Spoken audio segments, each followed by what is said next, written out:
Galaxy C5 Pro is the successor to the Galaxy C5 introduced last year. Today we are going to test the camera of Galaxy C5 Pro. On the hardware front, it houses a 16 megapixel sensor on the back with f1.9 aperture and 1080p video recording.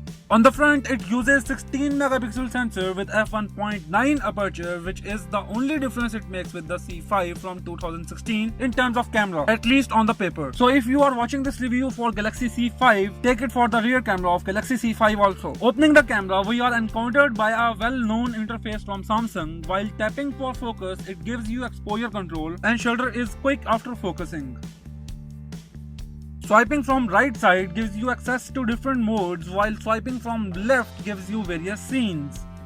Swiping from up or down toggle the front camera. Coming to the modes, the phone features a lackluster Pro mode with options to change only ISO, white balance and exposure, and don't have shutter speed control and manual focus. And third-party manual camera controls are also not supported. For rest of the settings, you have to move away from the viewfinder. Coming to the samples, we can see that camera captures daylight landscapes beautifully.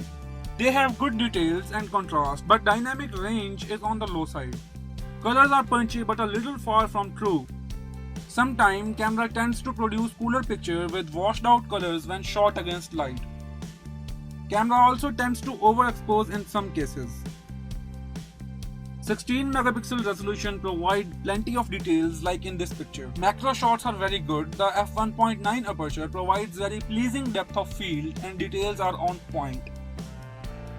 As I have mentioned earlier about lacking dynamic range, which is partly solved by HDR mode for the most of the time, though it is not that efficient. You can see the difference between highlights in the sky and color of soil and grass in HDR mode as compared to normal one. The camera can digitally zoom up to 4x, but quality is terrible. On the other side, panorama quality is good. The exposure change is handled well and stitching is flawless for most of the part. Moving to indoor conditions, the things are not that great. There is a bit of noise introduced in the pictures and details are lacking. The story is not much different for extreme low light conditions, but I think it competes well in its price range. But some shots came out to be not that competing. Lens flare is there, but it is reasonable.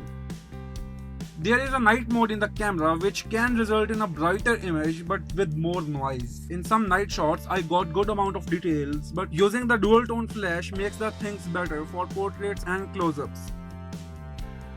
The camera was not able to focus on a flower in very dim conditions, but flash pulled out many details. The selfie camera is plenty enough for most people, yielding 16 megapixel highly detailed selfies in daylight.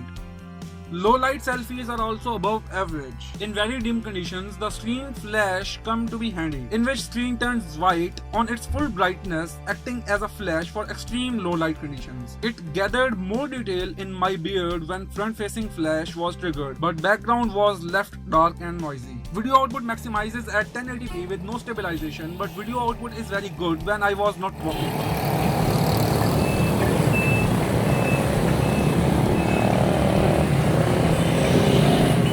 While walking, video output is shaky and there are abrupt changes in color temperature. Exposure changes were however pleasant and subtle.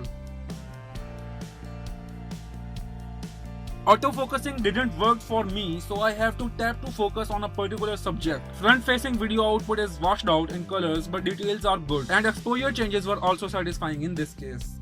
The audio is also recorded from internal microphone, and so you can get the idea of what the front-facing camera of Galaxy C5 Pro is capable of.